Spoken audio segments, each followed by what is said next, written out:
The Teaching of Vimalakīrti, Chapter 6, The Goddess. Thereupon Manjushri, the Crown Prince, addressed the Lichavi Vimalakīrti, "Good sir, how should a bodhisattva regard all living beings?" Vimalakīrti replied, "Manjushri, a bodhisattva should regard all living beings as a wise man regards the reflection of the moon in water, or as magicians regard men created by magic.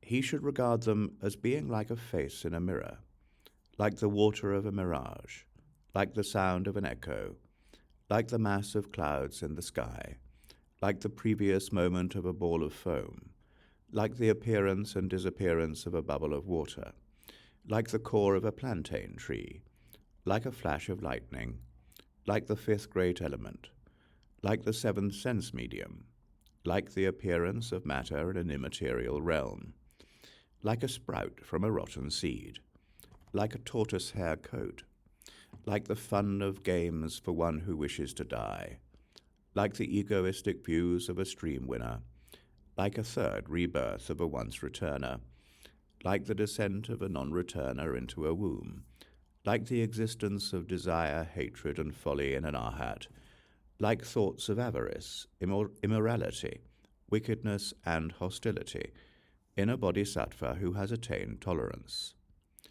like the instincts of afflictions in a tathagata, like the perception of color in one blind from birth, like the inhalation and exhalation of an ascetic absorbed in the meditation of cessation, like the track of a bird in the sky, like the erection of a eunuch, like the pregnancy of a barren woman, like the unproduced afflictions of an emanated incarnation of the Tathagata, like dream visions seen after waking, like the afflictions of one who is free of conceptualizations, like fire burning without fuel, like the reincarnation of one who has attained ultimate liberation. Precisely thus, Manjushri, does a bodhisattva who realizes ultimate selflessness consider all beings." Manjushri then asked further, "Noble sir, if a bodhisattva considers all living beings in such a way, how does he generate the great love toward them?" Vimalakīrti replied, "Manjushri, when a bodhisattva considers all living beings in this way, he thinks, just as I have realized the Dharma, so should I teach it to living beings. Thereby he generates the love that is truly a refuge for all living beings, the love that is peaceful because free of grasping, the love that is not feverish because free of passions, the love that accords with reality because it is the very same in all three times, the love that is without conflict because free of the violence of the passions, the love that is non-dual because it is involved neither with the external nor with the internal, the love that is imperturbable because totally ultimate.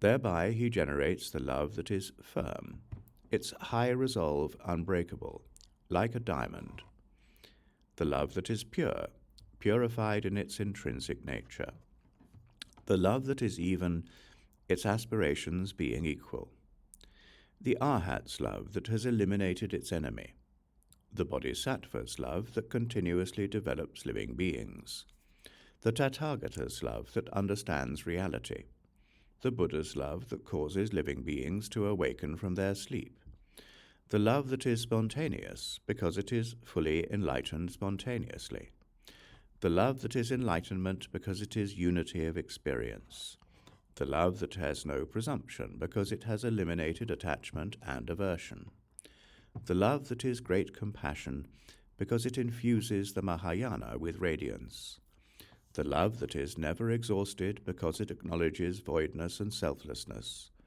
the love that is giving because it bestows the gift of Dharma free of the tight fist of a bad teacher, the love that is morality because it improves immoral living beings, the love that is tolerance because it protects both self and others, the love that is effort because it takes responsibility for all living beings, the love that is contemplation, because it refrains from indulgence in tastes, the love that is wisdom, because it causes attainment at the proper time, the love that is liberative art, because it shows the way everywhere, the love that is without formality, because it is pure in motivation, the love that is without deviation, because it acts from decisive motivation, the love that is high resolve, because it is without passions, the love that is without deceit, because it is not artificial, the love that is happiness, because it introduces living beings to the happiness of the Buddha.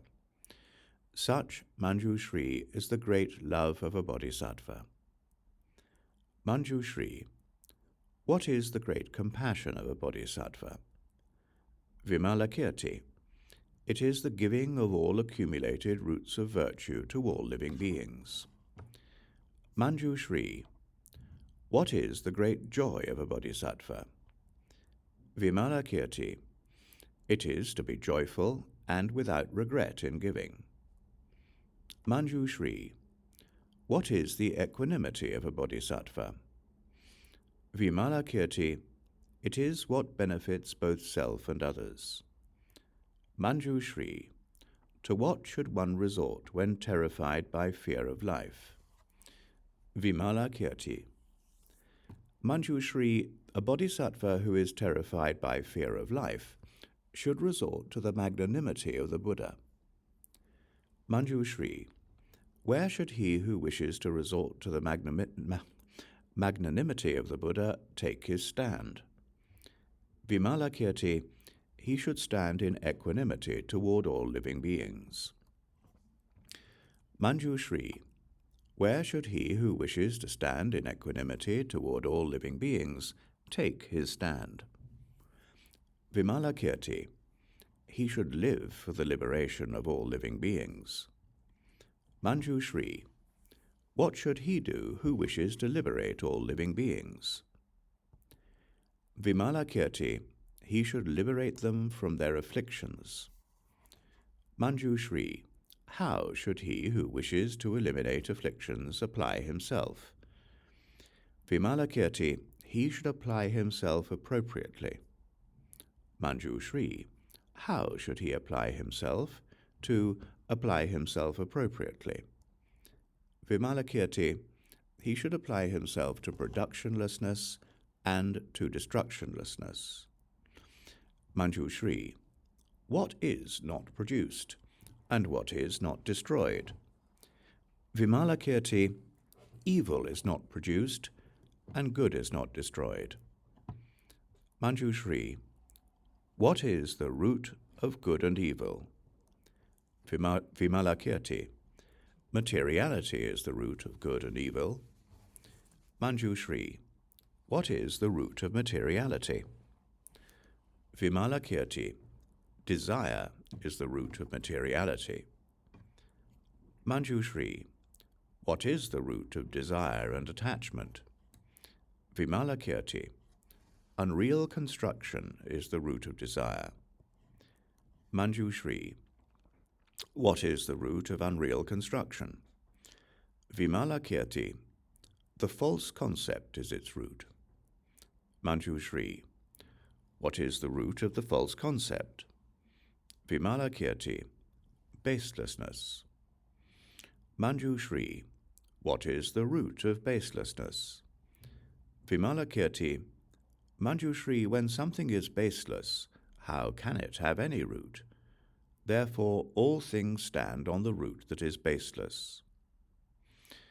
Thereupon a certain goddess who lived in that house, having heard this teaching of the Dharma of the great heroic bodhisattvas, and being delighted, pleased, and overjoyed, manifested herself in a material body, and showered the great spiritual heroes, the bodhisattvas, and the great disciples with heavenly flowers.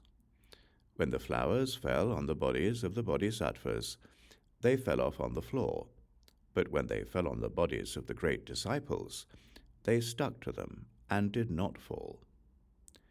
The great disciples shook the flowers and even tried to use their magical powers, but still the flowers would not shake off.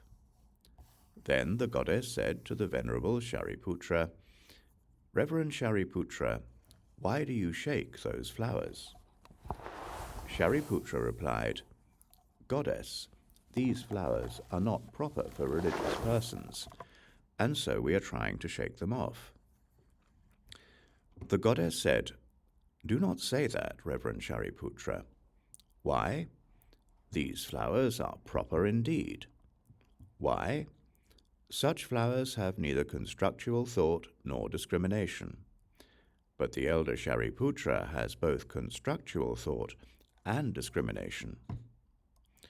Reverend Shariputra, impropriety for one who has renounced the world for the discipline of the rightly taught Dharma consists of constructual thought and discrimination, yet the elders are full of such thoughts. One who is without such thoughts is always proper. Reverend Shariputra, see how these flowers do not stick to the bodies of these great spiritual heroes, the Bodhisattvas. This is because they have eliminated constructual thoughts and discriminations. In the same way that evil spirits have power over fearful men, but cannot disturb the fearless, those intimidated by fear of the world are in the power of forms, sounds, smells, tastes, and textures, which do not disturb those who are free from fear of the passions inherent in the constructive world. Thus, these flowers stick to the bodies of those who have not eliminated their instincts for the passions, and do not stick to the bodies of those who have eliminated their instincts. Therefore, the flowers do not stick to the bodies of these bodhisattvas who have abandoned all instincts. Then the Venerable Shariputra said to the goddess, "Goddess, how long have you been in this house?" The goddess replied, "I have been here as long as the elder has been in liberation." Shariputra said, "Then have you been in this house for quite some time?" The goddess said, "Has the elder been in liberation for quite some time?" At that the elder Shariputra fell silent. The goddess continued, "Elder, you are foremost of the wise. Why do you not speak?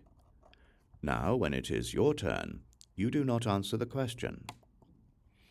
Shariputra, "Since liberation is inexpressible, goddess, I do not know what to say."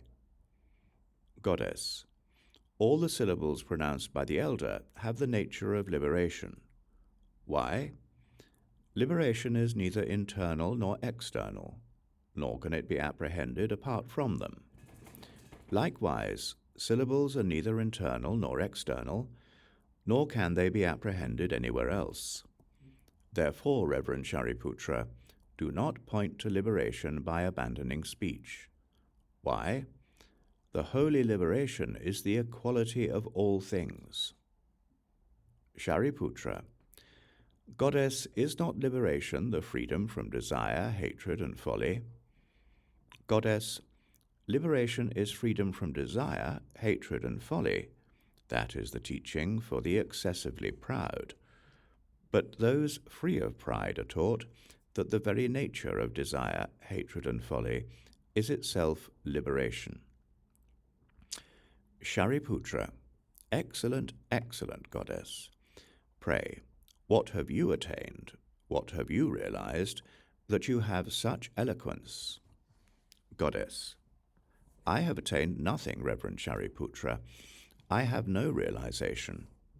Therefore I have such eloquence. Whoever thinks, I have attained, I have realized, is overly proud in the discipline of the well-taught Dharma. Shariputra, Goddess, do you belong to the disciple vehicle, to the solitary sage vehicle, or to the great vehicle? Goddess, I belong to the disciple vehicle when I teach it to those who need it. I belong to the solitary sage vehicle when I teach the 12 links of dependent origination to those who need them. And since I never abandon the great compassion, I belong to the great vehicle. as all need that teaching to attain ultimate liberation. Nevertheless, Reverend Shariputra, just as one cannot smell the castor plant in a magnolia wood, but only the magnolia flowers, so, Reverend Shariputra, living in this house, which is redolent with the perfume of the virtues of the Buddha qualities, one does not smell the perfume of the disciples and the solitary sages. Reverend Shariputra, the Chakras, the Brahmas, the Lokapalas, the Devas, Nagas, Yakshas, Gandharvas, Asuras, Garudas, Kinnaras, and Maharagas who live in this house hear the Dharma which is from the mouth of this holy man, and enticed by the perfume of the virtues of the Buddha qualities, proceed to conceive the spirit of enlightenment. Reverend Shariputra, I have been in this house for 12 years, and I have heard no discourses concerning the disciples and solitary sages, but have heard only those concerning the great love, the great compassion, and the inconceivable qualities of the Buddha. Reverend Shariputra, 8 strange and wonderful things manifest themselves constantly in this house. What are these 8? A light of golden hue shines here constantly, so bright that it is hard to distinguish day and night, and neither the moon nor the sun shines here distinctly. That is the first wonder of this house. Furthermore, Reverend Shariputra, whoever enters this house is no longer troubled by his afflictions from the moment he is within. That is the second strange and wonderful thing. Furthermore, Reverend Shariputra, this house is never forsaken by Shakra, Brahma, the Lokapalas, and the Bodhisattvas from all the other Buddha fields. That is the third strange and wonderful thing. Furthermore, Reverend Shariputra, this house is never empty of the sounds of the Dharma, the discourse on the 6 transcendences, and the discourses of the irreversible wheel of the Dharma. That is the fourth strange and wonderful thing. Furthermore, Reverend Shariputra, in this house one always hears the rhythms, songs, and music of gods and men, and from this music constantly resounds the sound of the infinite Dharma of the Buddha.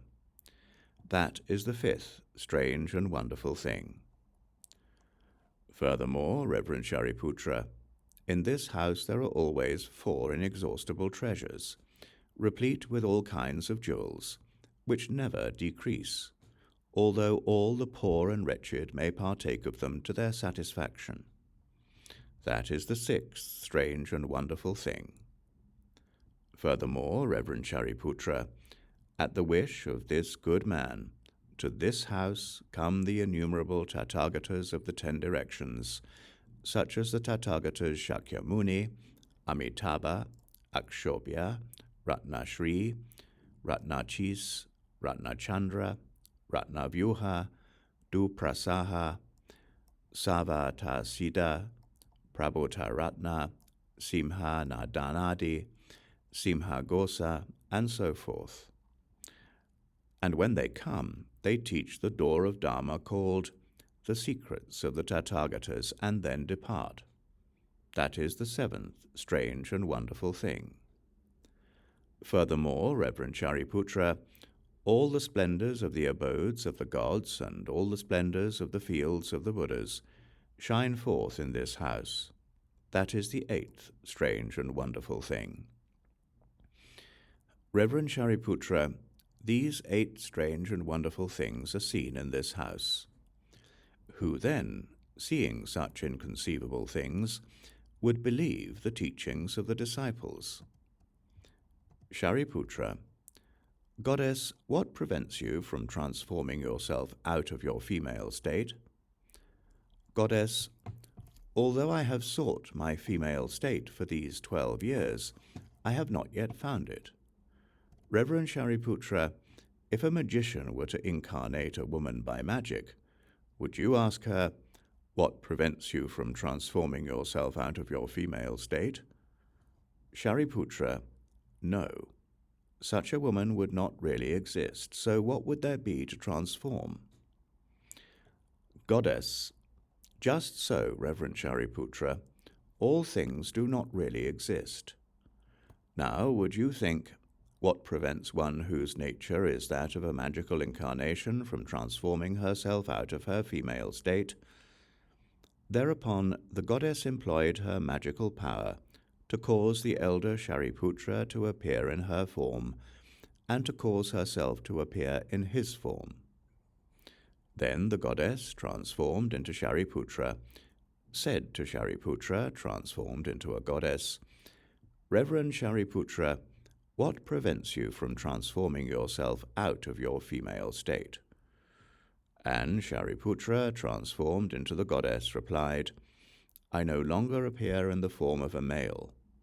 My body has changed into the body of a woman. I do not know what to transform." The goddess continued, "If the elder could again change out of the female state, then all women could also change out of their female states. All women appear in the form of women in just the same way as the elder appears in the form of a woman. While they are not women in reality, they appear in the form of women. With this in mind, the Buddha said, 'In all things there is neither male nor female.'" Then the goddess released her magical power, and each returned to their ordinary form. She then said to him, "Reverend Shariputra, what have you done with your female form?" Shariputra, "I neither made it, nor did I change it." Goddess, "Just so, all things are neither made nor changed, and that they are not made and not changed, that is the teaching of the Buddha." Shariputra, "Goddess, where will you be born when you transmigrate after death?" Goddess, "I will be born where all the magical incarnations of the Tathagata are born." Shariputra, "But the emanated incarnations of the Tathagata do not transmigrate, nor are they born." Goddess, "All things and living beings are just the same. They do not transmigrate, nor are they born." Shariputra, "Goddess, how soon will you attain the perfect enlightenment of Buddhahood?" Goddess, "At such time as you, elder, become endowed once more with the qualities of an ordinary individual, then will I attain the perfect enlightenment of Buddhahood." Shariputra, "Goddess, it is impossible that I should become endowed once more with the qualities of an ordinary individual." Goddess, "Just so, Reverend Shariputra, it is impossible that I should attain the perfect enlightenment of Buddhahood." Why? Because perfect enlightenment stands upon the impossible. Because it is impossible, no one attains the perfect enlightenment of Buddhahood. Shariputra, "But the Tathagata has declared. The Tathagatas, who are as numerous as the sands of the Ganges, have attained perfect Buddhahood, are attaining perfect Buddhahood, and will go on attaining perfect Buddhahood." Goddess, "Reverend Shariputra, the expression, 'the Buddhas of the past, present, and future,' is a conventional expression made up of a certain number of syllables. The Buddhas are neither past, nor present, nor future. Their enlightenment transcends the 3 times. But tell me, elder, have you attained the state of Arhat?" Shariputra, "It is attained, because there is no attainment." Goddess, "Just so, there is perfect enlightenment, because there is no attainment of perfect enlightenment."